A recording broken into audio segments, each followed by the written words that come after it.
Hello everyone, Shri IAS academy में आपका स्वागत है। जैसा कि आप जानते हैं कि श्री आईएएस एकेडमी ने प्राचीन भारत के इतिहास की डेली क्विज सीरीज की शुरुआत की है। अपने इस डेली क्विज सीरीज के अंतर्गत ऑलरेडी हमारे 2 पार्ट आ चुके हैं। उम्मीद है कि आपने उन दोनों पार्ट्स को न केवल देखा होगा बल्कि ये भी समझा होगा कि किस तरीके से यूपीएससी आपसे प्रश्न पूछ सकती है।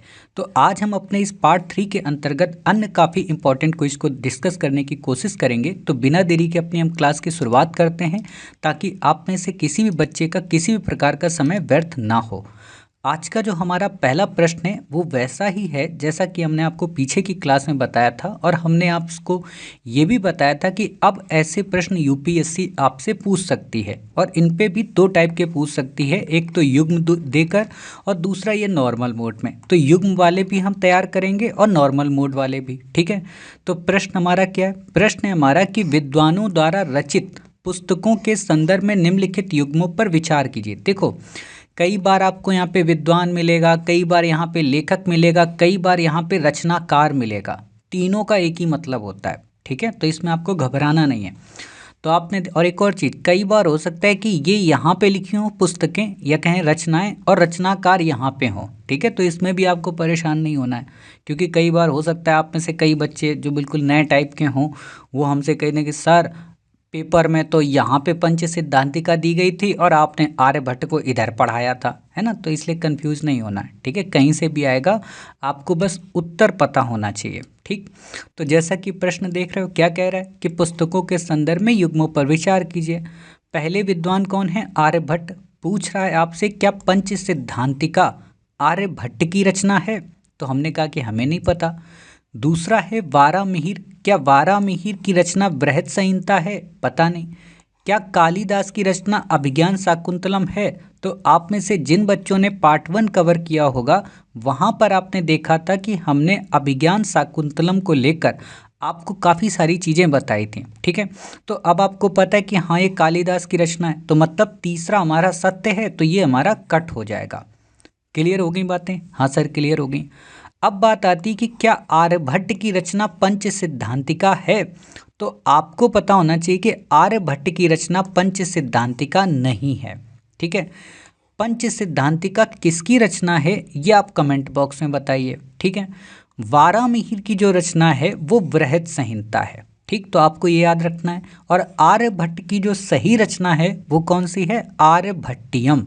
जब आपको हमने पढ़ाया है एंशिएंट इंडिया में विज्ञान एवं प्रौद्योगिकी के चैप्टर को फाउंडेशन कोर्स में, वहाँ पे हमने इन रचनाओं के बारे में जिक्र किया है, ठीक है। तो आपने वहाँ पे पढ़ा होगा।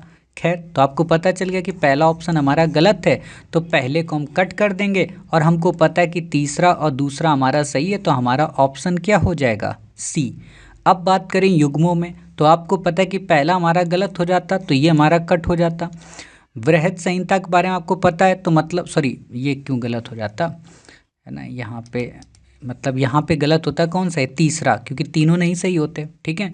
तो हमें पता है बृहत संहिता वारामिहिर की, तो एक सही हो जाता है, ये वाला भी कट हो जाता। अब बात आती कालिदास की, तो आपको पता है कि जी हाँ सर ये भी सही, तो ये वाला भी हमारा ऑप्शन सही हो जाता।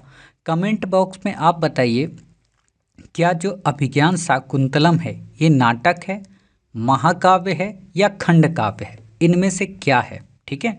इससे क्या होगा कि आपकी क्लासेस पहले की रिवाइज हो जाएंगी। क्लियर हो गई बातें? तो ये सारी चीज़ें आप यहाँ पे पढ़ लीजिए। बाकी पंच सिद्धांतिका के बारे में आप हमको कमेंट बॉक्स में बताइए। देखो, कमेंट बॉक्स में कमेंट किया करो, ठीक है। मतलब आप ये ना सोचा करो बिल्कुल अपंग और अपाहिज बन के मत बैठो क्लास में। आपको लगता होगा ये पूछ रहा है क्या जवाब देंगे, मेरा कुछ नहीं जाएगा, है ना। लेकिन अगर आप क्लास के साथ साथ अपनी एक्टिविटी में पार्टिसिपेट करोगे, तो आप जब एग्ज़ाम हॉल में बैठे होंगे ना, तब आपको मेरी बातें समझ में आएंगी कि अच्छा इसलिए मास्टर ने हमसे कहा था कि इसको सर्च करो, गूगल से देखो। क्योंकि आप जब सर्च करोगे तो आप उसके अलावा भी कई सारी चीज़ें पढ़ते हो। अब क्या हो गया ना, यूपीएससी का जो बच्चा है आजकल खासतौर पे जो यूट्यूब ऐप इन ऑनलाइन के ज़माने में आ गया है, और ये जो नोट्स हैंड रिटन प्रिंटेड इसके पीछे जो पड़ गया है ना, वो बर्बाद टाइप का है बच्चा। तो आपको वैसा बच्चा नहीं बनना है। यूपीएससी आज भी चाहती है कि हमें वो बच्चा चाहिए जिसके हैंड रिटन नोट्स हों, जिसकी खुद की एक्टिविटी ज़्यादा हो, और यही आप देखना कि जो आज नए टाइप के बीटेक इंजीनियर के जो बच्चे हैं वो क्यों बन जाते हैं, क्योंकि उनकी जो स्कूलिंग है उस स्कूलिंग में एक्टिविटी बहुत ज़्यादा होती थी। या आप अपने आस पड़ोस के किसी इंग्लिश मीडियम के बच्चे को देखना, आपने जितनी एक्टिविटी अपने बचपन में नहीं की हैं या आज तक अपने पूरे जीवन में नहीं की हैं, उतनी एक्टिविटी उन्होंने केवल क्लास 3 तक में कर ली हैं। उनको जितना होमवर्क मिलता है उससे ज़्यादा एक्टिविटी मिलती है। और ये नहीं कि एक्टिविटी में वो ड्राइंग बना रहे हैं, एक्टिविटी में जो वो ड्राइंग है ना वो उनके दिमाग को खोलने के लिए। और यही एक्टिविटी तो मैं आपसे करा रहा हूँ, जो आपने नहीं की थी बचपन में और अब भी नहीं कर रहे बुढ़ापे में। और जब फेल हो जाओगे तब कहोगे कि यार यूपीएससी में ही कमी थी। ये दिमाग और दिल में अपने बैठा लेना, यूपीएससी आपके अनुरूप नहीं चलेगी, आपको यूपीएससी के अनुरूप चलना है। ठीक, तो ये कमेंट करते रहा करो। और जिन बच्चों को ये लगता हो कि कमेंट करने से, लाइक करने से मास्टर के पास पैसा आ जाता होगा यूट्यूब से, गजब के बच्चे हो फिर तो आप लोग। ना तो मुझे आपके कमेंट से पैसा मिलता है, ना आपके लाइक से पैसा मिलता है। क्यों? क्योंकि मैं ऑलरेडी इस चैनल को क्या कहते हैं मोनेटाइज नहीं किया है। मैंने ऑलरेडी इसमें एडवर्टाइज ना, इसलिए इसको डीमोनेटाइज कर रखा हूँ। समझ के? तो मुझे यहाँ से पैसा नहीं चाहिए। ऑलरेडी ऐप आप लोग कोर्स परचेज करके हमारी रोजी रोटी चला देते हो। ठीक है, तो आप लोग कमेंट किया करिए। खैर, क्वेश्चन पे आते हैं, जो हमारा दूसरा क्वेश्चन है।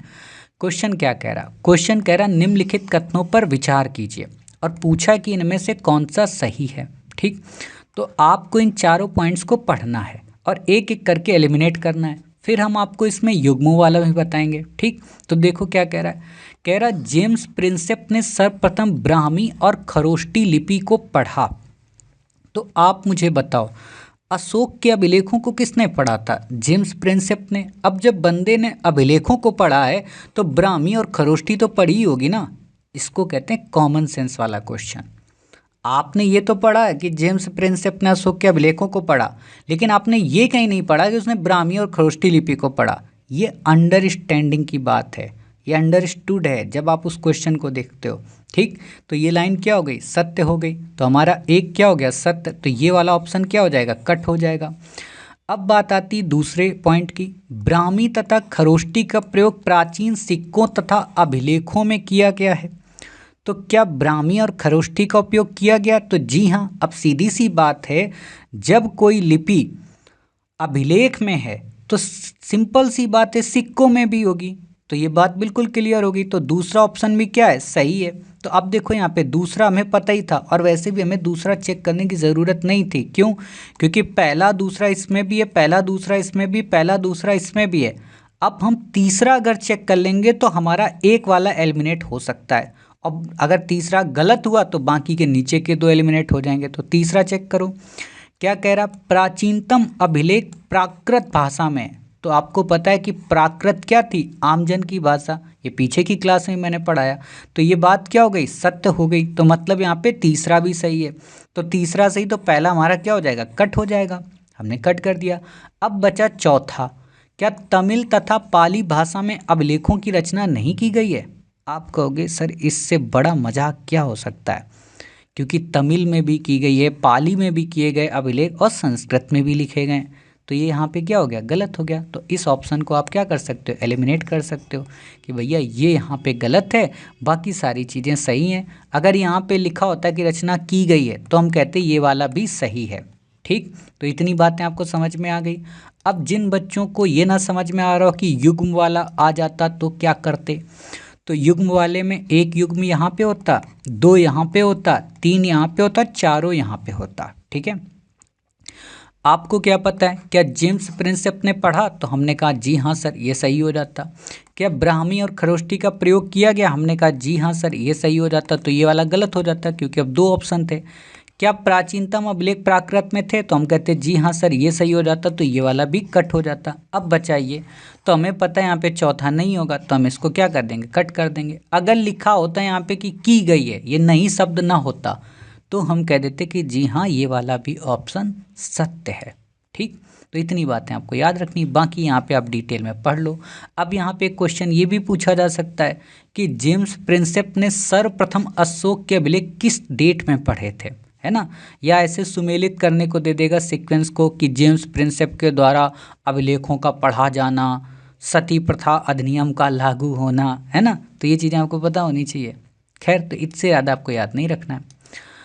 वापस आते हैं अगले क्वेश्चन में। क्या है क्वेश्चन देखो इतना सिंपल तो नहीं पूछा जाएगा, लेकिन इन बाकी के अभिलेखों की विशेषताओं पे क्वेश्चन आ सकता है और इन पे भी सुमेलित करने को आ सकता है कि मंदसौर को दे देगा सम्मान, भीतरी को दे देगा, जूनागढ़ को दे देगा और प्रयाग प्रशस्ति को दे देगा। ठीक है, तो आपको पता होना चाहिए कि रेशम बुनकरों की जो श्रेणी का अभिलेख है जिसमें उल्लेख मिलता है वो कौन सा अभिलेख है, वो सर है मंदसौर का अभिलेख। ठीक है, वो मंदसौर का अभिलेख है एमपी में, ये तो सबको पता है। ठीक, अब क्वेश्चन जो पूछा जा सकता है क्या कि भीतरी अभिलेख का संबंध किससे, जूनागढ़ का किससे संबंध है और प्रयाग प्रशस्ति का। प्रयाग प्रशस्ति के बारे में पीछे हमने आपको पढ़ा रखा है, ये समुद्रगुप्त से रिलेटेड है। ठीक है, आपको मैंने बताया। जूनागढ़ जो अभिलेख है ये संस्कृत का पहला अभिलेख है, संस्कृत में लिखा गया। इसमें आपको क्या कहते हैं, रुद्रदामन का जिक्र मिलेगा। कमेंट बॉक्स में बताइए कि रुद्रदामन किस वंश से रिलेटेड शासक था। ठीक है, भीतरी जो अभिलेख है वो स्कंदगुप्त से मिलेगा, मतलब ये गुप्त वंश का अभिलेख है। और ख़ास बात क्या है कि ये भीतरी भी क्या है, संस्कृत में लिखा गया अभिलेख है। और इसमें किसकी जानकारी मिलती है, इसमें गुप्तों और हूणों के मध्य हुए संघर्ष की जानकारी मिलती है कि मतलब हूणों ने कैसे गुप्तों पर हमला किया था स्कंदगुप्त के समय। क्लियर हो गई बातें। तो भीतरी अभिलेख का पता चल गया, जूनागढ़ का पता चल गया, प्रयाग प्रशस्ति का पता चल गया। कुछ बच्चों को यही नहीं समझ में आ रहा होगा कि भीतरी है कहाँ पे। कुछ लोग भीतरी को भीतर गांव वाले टेम्पल से रिलेट कर रहे होंगे, तो भैया जो भीतरी है ना ये गाजीपुर के पास में है। ठीक है, ये जो भीतरी अभिलेख, और जो भीतर गांव है वो कानपुर में है। ठीक है, भीतर गांव का जो मंदिर आप पढ़ते हो पहला किससे आधारित है, ईंटों का बना हुआ। ठीक, बाकी आपको यहाँ पे याद नहीं रखना है, बेसिक चीज़ें बस आपको पता हो। ठीक, अगला हमारा क्या है क्वेश्चन, अगला क्वेश्चन भी कुछ ऐसा ही है। ठीक है, कि इसमें आपसे इन चीज़ों से क्वेश्चन पूछा जा सकता है या इंडिपेंडेंट रूप से क्वेश्चन आ सकता है। ठीक, तो निम्नलिखित में से कौन सा ब्राह्मण वणिक की स्थिति का वर्णन करता है। ब्राह्मण वणिक, वणिक का मतलब क्या होता है, व्यापारी। ठीक है, उसका जिक्र करता है। तो आपको पता होना चाहिए कि क्या महाभारत में ऐसा जिक्र है, तो नहीं। क्या रामायण में ऐसा जिक्र है, नहीं। क्या शिल्पादिकारम में ऐसा जिक्र है, तो नहीं। मृच्छकटिकम में ऐसा जिक्र है। मृच्छकटिकम का मतलब क्या है, मृच्छ का मतलब मिट्टी और कटिकम का मतलब गाड़ी, अर्थात मिट्टी की गाड़ी। ये किसकी रचना है, ये रचना है शूद्रक की। ठीक, तो आपसे क्वेश्चन पूछा जा सकता है कि मृच्छकटिकम किसकी रचना है, तो आप बता देना शूद्रक की। रामायण के बारे में ऑलरेडी मैं बता चुका हूँ कि ये वाल्मीकि की रचना है, संस्कृत में लिखी गई। महाभारत के बारे में आपको पता ही है किसकी रचना है, श्री कृष्ण वेदव्यास द्वैपायन। ठीक है, तो ये आपको पता होनी चाहिए, बाकी आपको यहाँ पे याद रखने की ज़रूरत नहीं है। ठीक है, शिल्पादिकारम आप पढ़ते हो, कहाँ पे पढ़ते हो शिल्पादिकारम के बारे में, जब आप संगम टाइम पीरियड को पढ़ते हो, है ना। इलंगो आदिगल शायद इनकी रचना है। ठीक है, बाकी आपको यहाँ पे याद नहीं रखना है, आपसे नहीं पूछा जाएगा। अगला क्वेश्चन है अंतिम जो हमारा आज का, ये थोड़ा अच्छा क्वेश्चन है और आजकल यूपीएससी ऐसे प्रश्नों पे ज़्यादा फोकस कर रही है। ठीक है, तो ध्यान से इस क्वेश्चन को देखना और इस प्रश्न की भाषा को देखना। प्रश्न क्या कह रहा है, प्रश्न कह रहा है कि निम्नलिखित कथनों में कौन सा कथन सही नहीं है। मतलब आपसे पूछ रहा है कि इनमें से असत्य बताइए, अर्थात इनमें 3 तो सत्य होंगे और कोई एक होगा जो असत्य होगा। तो आपसे अगला क्वेश्चन ये भी पूछा जा सकता है कि इन तीनों में से कौन कौन से सत्य हैं। समझ गए, तो आपको पता हो पहला पॉइंट क्या कह रहा है, क्या मनु स्मृति में चांडालों के कर्तव्यों की सूची मिलती है, तो जी हाँ, मनु स्मृति में चांडालों का जिक्र किया गया है, तो ये लाइन क्या है, सत्य है। ठीक है, क्या हेनसांग के अनुसार वधिक और सफाई करने वालों को नगर से बाहर रहना पड़ता था। वधिक का मतलब क्या होता है, वधिक का मतलब होता है वध करने वाला। वध करने वाले का मतलब एक तरीके से आप शब्द यूज कर सकते हो कसाई। ठीक है, जो जानवरों को, पशुओं को काटता है, जैसे आजकल आप देखते होगे बकरे को, मुर्गे को, है ना, मछली को जो लोग बेचते हो तो उनको आप वधिक शब्द से संबोधित कर सकते हो। ठीक है। सफाई करने वाला मतलब जो आजकल के हमारे स्वच्छता मित्र होते हैं, ठीक है, उनके बारे में। तो ह्वेनसांग ने क्या कहा है कि इनको बाहर रहना पड़ता था, तो जी हाँ, है ना, तो ये सब बाहर रहते थे। अच्छा एक बात बताऊं, कई लोग हमारे समाज के क्या है ना, मतलब आपने सुना ही होगा, क्योंकि आप भी ऐसा तो है नहीं कि इस गोले के बाहर किसी दूसरे गोले से आते हो। आपने देखा होगा कि बहुत सारे लोग अपनी अपनी पत्नी को, औरतों को, है ना, या किसी दूसरे की औरत को किस नाम से संबोधित करते हैं? चांडाल, कि वो चांडाल है ना। कई बार गालियां भी देते हैं। तो उस समय सामान्यतः संबोधन नहीं करते हैं, लेकिन वैसे, है ना, जैसे और भी एक शब्द है ना, मैं लिख नहीं सकता हूँ, रा नाम से शुरू होता है, उसकी भी गाली देते हैं, ठीक है। तो इन शब्दों का यूज करते हैं। इनका मतलब क्या है? तो कि इनका चांडाल का सामान्यतः मतलब होता है कि वो लोग या वो देवियां या वो देवता जो शमशान घाट के आसपास रहते हैं, जहाँ पर लोगों को दफनाया जाता है, जलाया जाता है, ठीक, और उसी के आसपास अपना रहते हैं, उनको चांडाल बोला जाता है। कई बार लोग इस बात से बड़े डिस्टर्ब हो जाते हैं, और जहाँ तक मैं समझता हूँ, जो लोग क्या कहते हैं, शूद्रों के बारे में पढ़ते हैं, है ना, शूद्र के बारे में, आज के हिसाब से आप कह सकते हो दलितों के बारे में जो पढ़ते हैं, तो इन तीनों को वो एक ही मान लेते हैं, है ना। मैं इस चीज़ को समझाना चाहूँगा। जैसे कुछ लोग सोचते हैं जो दलित हैं आजकल आज के, और जो शूद्र थे उस समय के, और जो चांडाल थे, ये तीनों एक ही हैं। नहीं भैया, ये तीनों अलग अलग हैं। कभी भी इन तीनों को एक मत मानना, ये तीनों अलग अलग हैं, ठीक है। इनका अपना एक बेसिक डिफरेंस है, ठीक। तो कभी अगर आपके दिमाग में आए कि चांडाल वही होते हैं जो शूद्र होते हैं, शूद्र वही होते हैं जो दलित होते हैं, बिल्कुल भी नहीं। तीनों के अपने अपने अलग कर्तव्य होते हैं। बस ये है कि आज के समय अगर हमें कोई चीज़ दिखानी होती ना शोषण के रूप में, तो हम अतीत के शब्दों को उठा लेते हैं, लेकिन हम उन पूरा डिटेल में नहीं पढ़ते हैं, ठीक। तो ये आप ध्यान रखना कि इनमें बेसिक डिफरेंस होता है। कुछ को अनुमति होती है, कुछ को अनुमति नहीं होती है। तो इसी आधार पे ये सारी चीज़ें हैं, ठीक, उस ज़माने में। और आज तो हम कहाँ जीते हैं, भारत के संविधान में। लेकिन फिर भी आप देखते होगे आए दिन भेदभाव, है ना, कभी दलितों को लेकर, कभी महिला, और ख़ास तौर पे आज भी मैंने देखा है ये चीज़ कि आज भी जो उच्च कोटि के, मतलब जिनको कह सकते हो जो उच्च कोटि का मानते हैं, वैसे मैं एक चीज़ मानता हूँ कि मानवता ही उच्च कोटि होती है, बाकी जाति वाति कुछ उच्च कोटि की नहीं होती, ठीक है। आप क्या हो क्या नहीं हो इस बात से मतलब नहीं होना चाहिए, आपका चरित्र कैसा है ये इंपॉर्टेंट होना चाहिए। आप ठाकुर हो, ब्राह्मण हो, कुछ भी हो, कोई मैटर नहीं करता। मतलब है कि इंसान आप कैसे हो, ठीक है। आज भी लेकिन आप देखते होगे कि ऊंची जाति के लोग कहते हैं नहीं ये हमारे गांव में नहीं आ सकता, ये घोड़े पे नहीं चढ़ सकता है। क्या यार, हमारे देश के लोग हैं, है ना, पुराने उसी में जी रहे। खैर, ये आखिरी पीढ़ी है, ये जान लो आप। ये जो अभी भेदभाव कर रही है ना, ये आखिरी पीढ़ी है। आगे चल के इस पीढ़ी का ख़त्म ही होना है सारा खेल, फिर भेदभाव नहीं रह जाएगा। खैर, तो ये बातें समझ में आ गई। अगला पॉइंट क्या है? मनु स्मृति के अनुसार पैतृक जायदाद पर, मतलब पिता की, पूर्वजों की जायदाद पर माता पिता की मृत्यु के बाद सभी पुत्रों में समान रूप से बंटवारा किया जाना चाहिए, किंतु ज्येष्ठ पुत्र विशेष भाग का अधिकारी होता है। तो आपको पता होना चाहिए कि क्या ज्येष्ठ पुत्र अधिकारी होता है? तो जी हाँ, ये तो सिंपल सी बात है। और बाकी आपने क्वेश्चन देखा होगा यूपीएससी में आया है, किसको लेकर? विज्ञानेश्वर और मिताक्षरा को लेकर, है ना, आपने पढ़ा होगा दाय भाग, है ना, ये चीज़ें पता हो। खैर, अगला है बौद्धों ने जन्म के आधार पर सामाजिक प्रतिष्ठा को स्वीकार किया। अब देखो, हो सकता है आप यहाँ पे थोड़ा कंफ्यूज हो जाओ और आप यहीं पे सोच लो कि यार काओ ये सही हो। तो ऐसे प्रश्नों में आप अंत तक पढ़ा करो, और अंत तक जब पढ़ोगे तो आपको पता चल जाएगा क्या बुद्ध ने जन्म के आधार पे सामाजिक प्रतिष्ठा को स्वीकार किया था। मतलब क्या बुद्ध इस चीज़ को मानते थे कि जन्म के आधार पर जो जिस कुल में जन्मा है वो उसी कुल में रहना चाहिए? तो आपको पता होना चाहिए कि नहीं, बुद्ध ने जन्म आधारित व्यवस्था को खारिज कर कर्म आधारित व्यवस्था को प्रधानता दी। उन्होंने कहा कि कोई व्यक्ति अगर शूद्र कुल में जन्म लिया है तो इसका मतलब ये नहीं है कि वो ब्राह्मण के कार्य नहीं कर सकता, या वो वैश्यों के कार्य नहीं कर सकता, या वो क्षत्रियों के कार्य नहीं कर सकता। समझ गए? तो इस सामाजिक प्रतिष्ठा को इन्होंने क्या किया? अस्वीकार।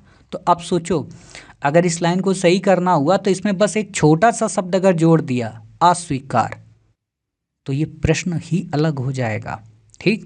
तो ये ध्यान रखना कि बौद्धों ने जन्म के आधार पर सामाजिक प्रतिष्ठा को स्वीकार नहीं बल्कि अस्वीकार किया था, ठीक। ठीक, तो ये हमारी लाइन यहाँ गलत हो गई क्योंकि गलत ही पूछ रहा, बाकी ये 3 हमारे ऑप्शन क्या हो गए, सही हो गए। इससे ज़्यादा आपको याद नहीं रखना है, बाकी यहाँ पे मैंने डिटेल में आपको दे रखा है, आप इन चीज़ों को पढ़ सकते हो। ठीक है, कि इस बात को तो अंगीकार किया कि समाज में विषमता का मतलब ऊंच नीच भेदभाव, किंतु ये भेद ना तो नैसर्गिक था और ना ही स्थायी। नैसर्गिक का मतलब जो प्राकृतिक रूप से, ठीक है, कि प्रकृति ने ऐसा बनाया था, और ना ही कोई परमानेंट, इसलिए इन्होंने इसको अस्वीकार कर दिया। ठीक, तो इतनी बातें आपको याद रखनी थी। तो इस तरीके से आज की हमारी क्लास कंप्लीट हुई। उम्मीद है कि आज की क्लास आपको समझ में आई होगी। जाते जाते आपको एक बेसिक बात कि ये हमारी जो सीरीज है ये 21 अक्टूबर से स्टार्ट है श्री IAS एकेडमी के ऐप और यूट्यूब चैनल पर। ऐप में ये क्लासेस आपको एक सप्ताह में लगभग 30+ मिलती हैं, और यूट्यूब में जो हमारी ये क्लासेस हैं वो आपको लिमिटेड, मतलब एक सप्ताह में 6 से 7 मिलती हैं। ठीक है, जिसमें आपको पता है कि मंडे टू वेडनेसडे जो क्लास आती हैं वो हमारी पॉलिटी और मॉडर्न इंडिया की, और थर्सडे टू सैटरडे जो क्लास आती हैं वो एंशिएंट और मेडिवल की।